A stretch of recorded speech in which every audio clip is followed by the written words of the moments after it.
So we're going to take a few minutes today and talk about electronic or virtual formats when conducting admissions and release committee meetings, or ARCs. Now, you know they've been available for use for quite some time. Usually it's exceptional circumstances like prolonged weather-related school closures, or most recently the COVID-19 pandemic, that bring these virtual platforms to mind. Now, as many districts across the state implement non-traditional instruction, or NTI, there's an accompanying need to assure equitable and timely programming for students with disabilities. Now, this includes conducting ARC meetings virtually. And you'll see that there's guidance from both the federal and state agencies that collectively encourage districts to use technology in the place of face-to-face meetings or evaluations. This tutorial was developed in collaboration with Kentucky's Special Education Cooperatives and Kentucky Academic and Behavioral Response to Intervention, or KY-ABRI. My name is Jim Fager, and I'm a Regional Education Consultant with the Greater Louisville Education Cooperative. Let's take a few minutes to review some key considerations when conducting ARCs in a virtual environment. Anytime there's a need to host an ARC meeting remotely, virtual meetings, be it video conferencing or teleconferencing, are always an option. Now, if a parent has requested a virtual meeting, be mindful that the same rules for face-to-face meetings apply. This means we always begin with establishing a mutually agreeable place, time, and platform for holding the meeting. Start out by calling the parents and setting up the ARC meeting.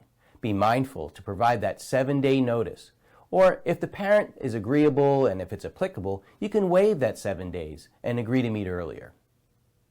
Now, parents can consent to have the meeting notice sent by way of some encrypted or password-protected email. But be sure to send that encrypted file and password in separate emails. This will make sure that everything remains confidential. Let's take a few minutes now so you can review the virtual ARC meeting guidance document that we've put in the resource section of this module. Once you've agreed upon a time and a format with the parents, you'll need to share the meeting notice with all ARC participants. This can be done via email. If you've received permission from the parents, you can do that. In addition, you can create an ARC agenda that you can send along with a description of the ARC roles and responsibilities, again, by way of an encrypted, password-protected email to all ARC participants. Now, an example of ARC roles and responsibilities is available, again, in the resource section of this document. Two common ways districts conduct virtual ARC meetings are teleconferencing and video conferencing.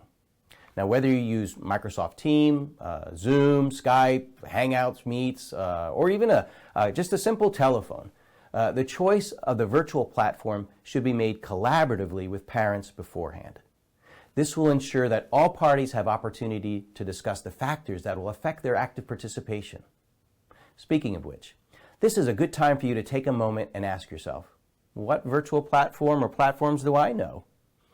Maybe I don't. And if you're not familiar, ask yourself this question: who can I partner with this week to practice using video conferencing so I'm ready when the time comes?